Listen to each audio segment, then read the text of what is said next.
Good morning. हम पढ़ेंगे कक्षा 8वीं सामाजिक विज्ञान पार्ट 10 हमारा समाज। हमारा समाज में हम पढ़ेंगे वर्तमान में हमारा समाज का स्वरूप कैसा है, हमारा समाज का आज के समय में स्वरूप कैसा है, समाज के उत्थान में शिक्षा और लोकतंत्र किस प्रकार सहायक है, प्रमुख सामाजिक समस्याएं कौन कौन सी हैं, अनुसूचित जाति, अनुसूचित जनजाति व अन्य पिछड़े वर्ग के उत्थान के लिए क्या क्या कदम उठाए गए, इन बारे में हम पाठ पढ़ेंगे।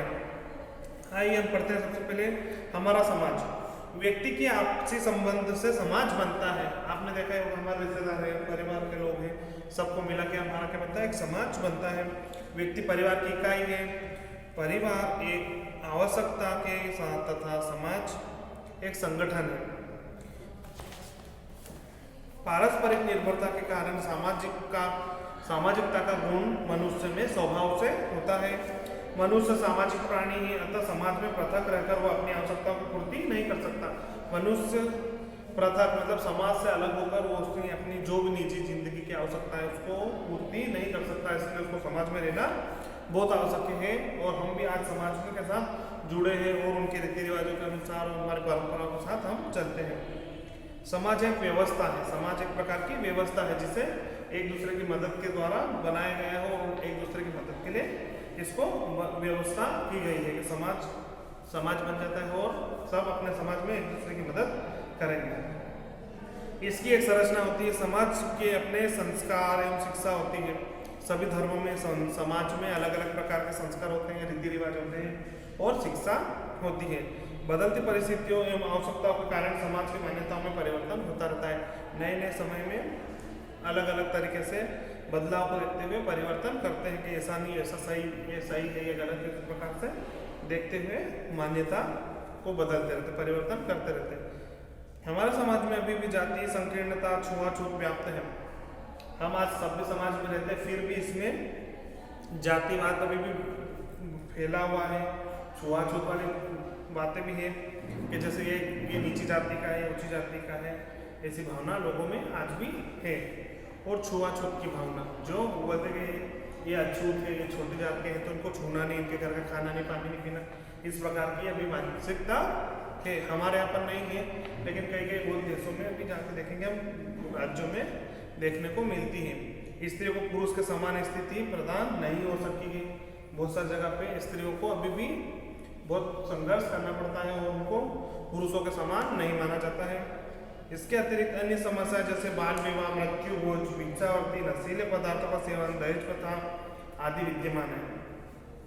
बाल विवाह, कम उम्र में शादी कर देना, मृत्यु भोज, किसी की मृत्यु होने पर पूरे गांव को भोजन करवाना, ये भी एक कुप्रथा है क्योंकि हर कोई व्यक्ति संपन्न होता नहीं है, तो जो इसको पूरा कर सके तो इससे भी एक ये कुप्रथा है कि उसके ऊपर इंसान के ऊपर भार आ जाता है कि मरने के बाद उसको भोजन करवाना पड़ता है। भिक्षावृत्ति मतलब भीख मांगना, नशीले पदार्थों का सेवन करना। आजकल नशीले पदार्थों का सेवन बहुत अधिक मात्रा में बढ़ता जा रहा है, तो ये हमारे समाज के लिए बहुत हानिकारक है। एवं दहेज प्रथा, शादी ब्याह होता है तो दहेज के रूप में पैसे लेना, जो भी मांगना है मांगते, अपनी डिमांड रखते हैं कि हमको इतने पैसे दिए जाए, इतना ये करा जाए, इस प्रकार से प्रथा बनी हुई है। तो शादी ब्याह में भी दिक्कत आती है क्योंकि गरीब परिवार के वर्गों को दहेज देने में दिक्कत आती है। शिक्षा और लोकतंत्र, अब हम आते हैं शिक्षा और लोकतंत्र। शिक्षा का अर्थ समाज की आवश्यकताओं के अनुरूप व्यक्ति का निर्माण करता है। शिक्षा का समाज में आवश्यकता, हमारी जो आवश्यकता है उसके अनुसार हमारे व्यक्ति का निर्माण होता है एवं उसे सांस्कारिक करना है एवं अच्छी शिक्षा द्वारा व्यक्ति में जागृति लाकर समाज को उन्नत बनाया जा सकता है। अच्छी शिक्षा से हम हमारे समाज को सभ्य और अच्छा बना सकते हैं, उन्नत बना सकते हैं और आगे की ओर ले जा सकते हैं। प्राचीन भारत में समाज उन्नत व समृद्ध था, किंतु सैकड़ों वर्ष की परतंत्रता के कारण देश व समाज की काफ़ी क्षति हुई है। जब हमारा देश स्वतंत्र था तब हमारा देश क्या था, समाज उन्नत भी था और समृद्ध भी था। उसके बाद जब हम अंग्रेजों के अधीन हो गए, परतंत्र हो गए, तो हमारा सब बिगड़ गया। हमारा जो भी सब बने हुए थे रीति रिवाज, शिक्षा, सारी गड़बड़ा गई। ब्रिटिश शासन काल में भारतीयों की शिक्षा को अधिक महत्व नहीं दिया गया, इससे हम पिछड़ते गए। तकनीकी शिक्षा शून्य हो गई थी, घरेलू उद्योग धंधे को प्रोत्साहन नहीं मिला गया, क्योंकि किसी भी प्रकार का कार्य करने के लिए हमको स्वतंत्रता नहीं थी। स्वतंत्रता प्राप्ति के पश्चात भारत ने बड़ी संख्या में विद्यालय खोले। जब हमारा देश स्वतंत्र हो गया तो भारत में बड़ी संख्या में विद्यालय खोले गए, महाविद्यालय एवं तकनीकी शिक्षा संस्थानों की स्थापना कर व्यक्तियों को शिक्षित करना आरंभ किया गया। जब हम आज़ाद हो गए तो सभी को शिक्षा की ओर बढ़ाने के लिए विद्यालय, महाविद्यालय एवं तकनीकी कार्य, इलेक्ट्रॉनिक कार्य के माध्यम से हमारे देश को शिक्षित करने का कार्य किया गया। वर्तमान में शिक्षा को समुचित महत्व दिया गया है। आज के समय में हमारी शिक्षा को समुचित महत्व, बहुत अधिक महत्व दिया गया है। प्रारंभिक शिक्षा को संविधान में दिसंबर 2002 में 86वां संशोधन मूल अधिकारों में शामिल कर लिया गया। 6 से 14 वर्ष तक के सभी बच्चों के लिए निःशुल्क और अनिवार्य प्रारंभिक शिक्षा का प्रावधान रखा गया। ये शिक्षा का प्रावधान इसलिए रखा गया है कि बाल श्रमिक जो बच्चे 6 से 14 वर्ष की उम्र के होते हैं उनको बिना निःशुल्क के शिक्षा देना अनिवार्य सरकार ने कर दिया था। कौन से संशोधन में? 86वें। और कब किया था? दिसंबर 2002 में। निःशुल्क शिक्षा एवं अनिवार्य शिक्षा 6 से लेके 14 वर्ष। ये शिक्षा पहली से 5वीं तक के बच्चों के लिए होती है। इसमें 14 वर्ष तक के बच्चे शिक्षा ग्रहण कर सकते हैं। क्यों?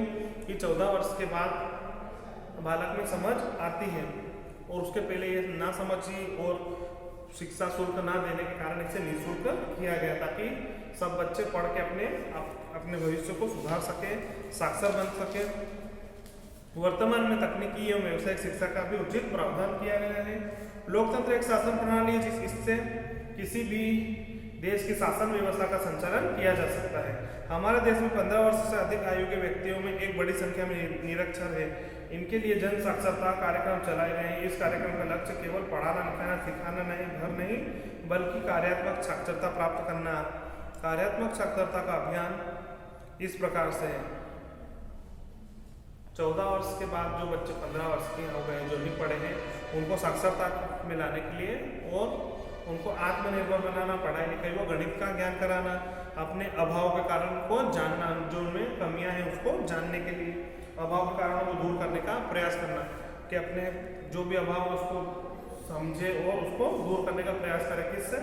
शिक्षा के माध्यम से। तो इनको एक जन साक्षरता कार्यक्रम चलाया गया, उसके माध्यम से इनको पढ़ाया जाता है। राष्ट्रीय एकता और अखंडता, पर्यावरण संरक्षण एवं छोटे परिवार का महत्व जानना, ये इनका उद्देश्य था कि इन माध्यम से ये जाने के हैं आत्मनिर्भर बन के, पढ़ाई लिखाई करके हमारे अभाव को दूर करके हम कैसे जीवन जी सकते हैं। प्रमुख सामाजिक समस्याएं, अब हमारी प्रमुख सामाजिक समस्याएं, हमारे देश में विकास की कुछ सामाजिक समस्याएं, बाधक सामाजिक समस्याएं जो हमारे देश को विकसित होने से रोकती है, बाधा पैदा करती है। इसमें सबसे प्रमुख है सांप्रदायिकता, भाषावाद, जातिवाद, पृथकतावाद। इनके विषय में आपने राष्ट्रीय एकता एकीकरण नामक अध्याय में पढ़ा है। शिक्षा का अभाव, परिवार में महिलाओं की स्थिति और नशीले पदार्थों का सेवन, बाल श्रम, इन समस्याओं के विषय में आप अध्याय में पढ़ेंगे। अभी हमें शिक्षा का अभाव, परिवार में महिलाओं की स्थिति, नशीले पदार्थों का सेवन और बाल श्रम के बारे में हम इस अध्याय में पढ़ेंगे। अब शिक्षा का अभाव, क्योंकि हम जब अंग्रेजों से स्वतंत्र थे तब हम शिक्षा हमारे बहुत शून्य हो गई थी, तो इस कारण से हम पिछड़ते गए हैं। तो लोकतंत्र तांत्रिक राज्य के लिए शिक्षा अति आवश्यक है। शिक्षित नागरिक लोकतंत्र के विकास में सहायक होते हैं। शिक्षित व्यक्ति विभिन्न सामाजिक बुराइयों को स्वयं से दूर कर लेता है तथा अन्य व्यक्तियों को भी समझाता है। अगर शिक्षित व्यक्ति होगा तो उसको सब जानकारी होगी, तो वो अपनी भी बुराइयां दूर करेगा और समाज की भी और दूसरों को भी समझा सकता है कि क्या सही और क्या गलत का फर्क आ जाता है। भारत में प्राचीन काल से ही सुव्यवस्थित शिक्षा की परंपरा रही है। ब्रिटिश काल में सीमित प्रयास किए गए, अतः केवल 18% लोग ही शिक्षित हो सके थे। उस समय जब किए गए थे सीमित, कम मात्रा में, ब्रिटिश काल में कम मात्रा में प्रयास किए गए थे शिक्षा को बढ़ाने के लिए, तो उस समय में 18% लोग शिक्षित हुए थे। स्वतंत्रता प्राप्ति के बाद इस दिशा में काफ़ी प्रयास किए गए। जब हम स्वतंत्र हो गए तो उसको और आगे बढ़ाएगा, सभी को शिक्षित करने के लिए और बढ़ाएगा। और वर्तमान में भी लगभग अभी 74% लोग ही शिक्षित हो सके। अभी भी बड़ी संख्या में लोग अशिक्षित हैं शिक्षित व्यक्ति न केवल सामाजिक बुराइयों से बच सकता बल्कि अपने अर्जित ज्ञान से विज्ञान व तकनीक का प्रयोग करके उत्पादन को बढ़ाकर अपना क्षमता वृद्धि कर सकता है। अतः शिक्षा प्राप्त करना सभी के लिए अति आवश्यक है। मध्य प्रदेश की साक्षरता दर वृद्धि इस प्रकार 2001 से 2011 विवरण। महिला पुरुष 2001 की जनगणना के अनुसार साक्षरता का दर कितना रहा? महिलाओं का रहा 50.3 और पुरुषों का रहा 76.1। जनगणना 11 के अनुसार महिलाओं का है 59.2 और पुरुषों का है 78.7। एक दशक 10 वर्ष में साक्षरता हुई वृद्धि 2001 में हुई और 2011 में हुई। उन दोनों में कितने प्रतिशत वृद्धि हुई? तो महिलाओं में हुई 8% और पुरुषों में हुई 2%। तो कुल हमारा होता है महिला पुरुष का 63.7 और 69.3 दोनों को मिला के होता है 5.6। इस प्रकार से हमारी शिक्षा हुई थी। हम जानते हैं कि शिक्षित नागरिक की लोकतंत्र और देश के विकास में सहायता हो सकते हैं, इसलिए हमें इस देश में अज्ञानता और अशिक्षा को समाप्त करना है। परिवार में महिलाओं की स्थिति। अब परिवार में महिलाओं की स्थिति कैसी थी? प्राचीन ग्रंथों तथा धर्मशास्त्रों में नारी को समुचित स्थान दिया गया। कालांतर में महिलाओं के प्रति दुर्व्यवहार होने लगा है। महिलाओं को क्रियाकलाप गृह गृहस्थी तथा सीमित हो गई है। महिलाओं को न पढ़ने लिखने न बाहर जाने के लिए आजादी है, केवल उनको घर गृहस्थी संभालने में झोंक दिया जाता है। इनके द्वारा घर में भोजन पकाना, बच्चों की देखभाल करना, खेतों में काम करना, ईंधन एकत्रित करना जैसे कार्य किए जाते हैं। यद्यपि ये कठिन कार्य है किंतु महिलाओं को परिवार में बराबर स्थान नहीं मिलता है। ये कार्य जो महिलाएं करती हैं इनके कार्य क्या है? बहुत कठिन है, फिर भी इनको पुरुषों के बराबर स्थान नहीं मिलता है। कुछ परिवार में कम दहेज लाने पर प्रताड़ित किया जाता है। बालिका के जन्म लेने पर अप्रसन्नता जैसे भेदभावपूर्ण व्यवहार देखने को सुनने को मिलते होंगे कि किसी महिला की शादी हुई तो दहेज के तौर पे वो पूरे ज़्यादा पैसे नहीं लाए, कम दहेज लाए, तो इस प्रकार से उनको बोला जाता है। आपने सुना ही होगा दहेज के बारे में कि दहेज के लिए लड़ाई हो गई, दहेज के लिए प्रताड़ित किया गया महिलाओं को। इस प्रकार से फिर होता है बालिका का जन्म। लड़की के जन्म पर भी उनको बोला जाता है खुश नहीं होते, जैसे भेदभावपूर्ण व्यवहार होता रहा। कानून द्वारा ये किस प्रकार अपनी रक्षा कर सकती है इसकी जानकारी दी जा रही है। अगर देश की जनसंख्या के आधे भाग अर्थात महिलाओं को समुचित स्थान नहीं दिया जाए तो भारत में प्रजातंत्र सफल नहीं हो सकेगी। अगर हमने महिलाओं को सही स्थान नहीं दिया गया तो हमारी प्रजातंत्र क्या हो जाएगी? सफलता की ओर नहीं बढ़ेगी। तो ये हमारा एक मुख्य कारण है। तीसरा मुख्य कारण नशीले पदार्थों का सेवन। मद्यपान एवं धूम्रपान एक सामाजिक बुराई है। भारत जैसे विकसित देश में ये आदतें परिवारों का विघटन कर रही है। आर्थिक तंगी बढ़ती है, परिवारों में समाज में सम्मान कम होता जाता है, शांति भंग होती है। इसमें ब्राउन शुगर, गुटखा के सेवन को फैशन के रूप में ले लिया गया है। आजकल फैशन बन गया, नशा करना भी एक प्रकार से फैशन बन गया है। नशे की बुरी आदत के कारण अपराध बढ़ रहे हैं, चारित्रिक गिरावट आ रही है। इस दिशा में गांधी जी द्वारा किए गए प्रयासों को सफलता मिली। भारतीय संविधान के भाग 4 में राज्य के नीति निर्देश सिद्धांतों के शराब और नशीले सेवन वस्तुओं के सेवन को रोकने के लिए सरकार को निर्देश दिए गए थे।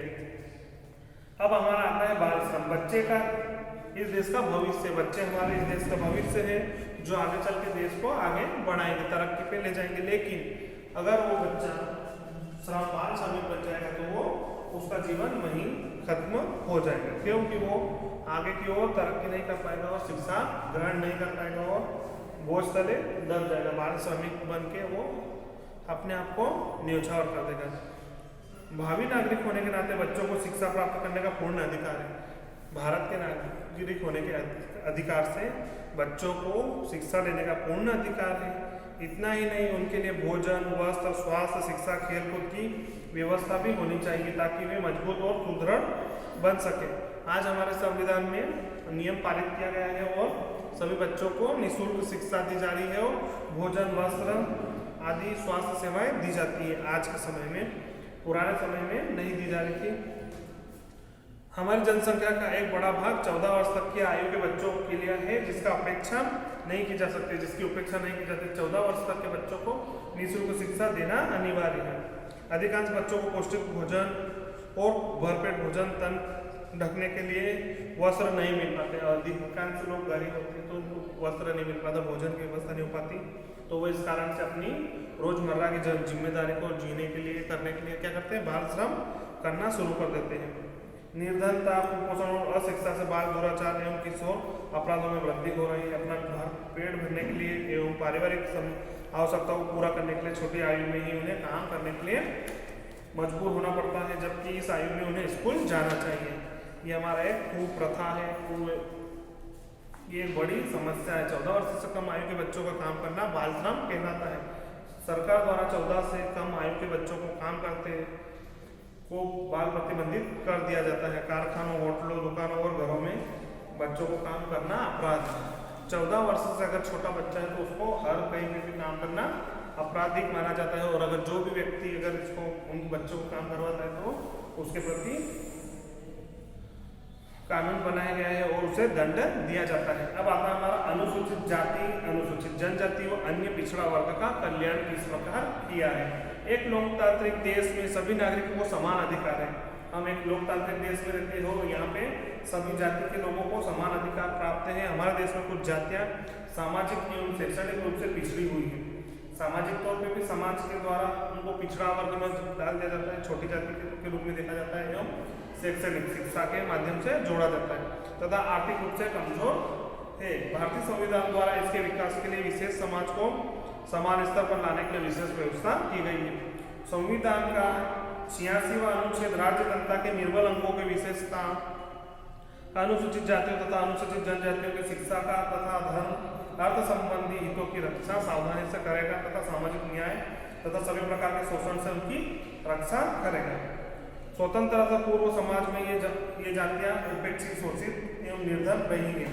कौन कौन सी जाति? अनुसूचित जनजाति, अनुसूचित जाति एवं पिछड़ा वर्ग की जातियों को पुराने समय से उपेक्षित माना गया है। वर्तमान में भी इन्हें निर्धनता, निरक्षरता, शेष है, कभी कभी इनके शोषण व अत्याचार की घटना देखने सुनने को आ जाती है। आपने देखा होगा कि निर्धनता है, दलित परिवार से है, ऐसी घटनाएं आज सामने देखने को मिलती है कि दलित परिवार है तो उनको जाति के मान से ऊंचा नीचा माना जाता है।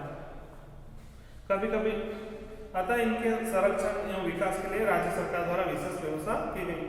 इनको समान लाने के लिए सरकार ने बहुत सारी व्यवस्था की गई है। भारत के संविधान में इनके हितों व अधिकारों का उल्लेख किया गया है। अस्पृश्यता को अपराध घोषित कर दिया। छुआछूत जैसी छुआछूत वाली भावना को भी अपराध घोषित किया। अगर कोई व्यक्ति किसी व्यक्ति के साथ छुआछूत वाला अस्पृश्यता का भाव रखता है तो उसको अपराध की श्रेणी में लिया जाएगा।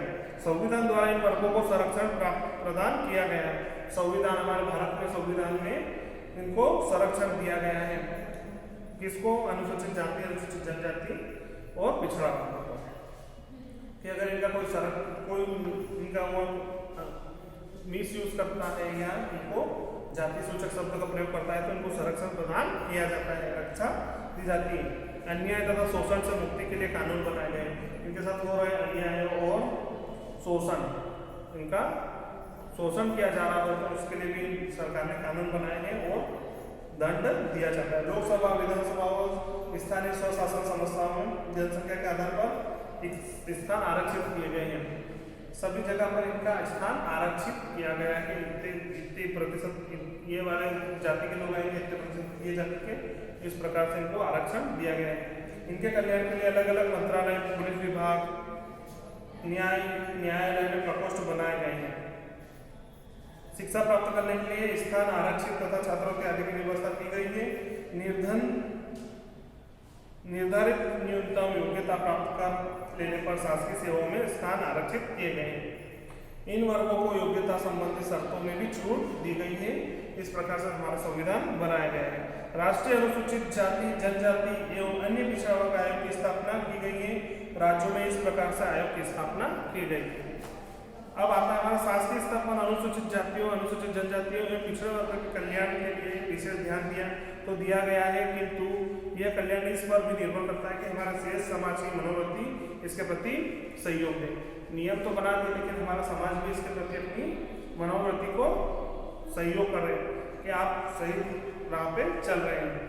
वर्तमान में शिक्षा के प्रसार और जागरूकता से स्थिति में सुधार हो रहा है। जागरूक होने से और वर्तमान में शिक्षा नीति बढ़ने से हमारे देश समाज में सुधार हो रहा है। इन जातियों के लोग अब लोक सेवकों, वैज्ञानिकों, न्यायाधीशों जैसे पदों पर भी कार्य कर रहे हैं। इसमें शिक्षा का स्तर भी प्रतिशत बढ़ रहा है। इनकी आर्थिक और सामाजिक दशा भी सुधार हो रहा है।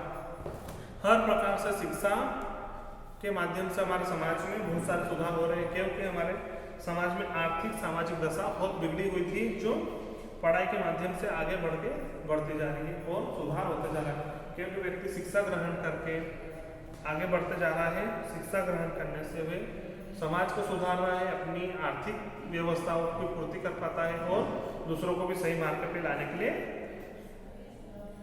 प्रेरित करता है। तो हमारा पाठ यही समाप्त होता है। धन्यवाद बच्चों।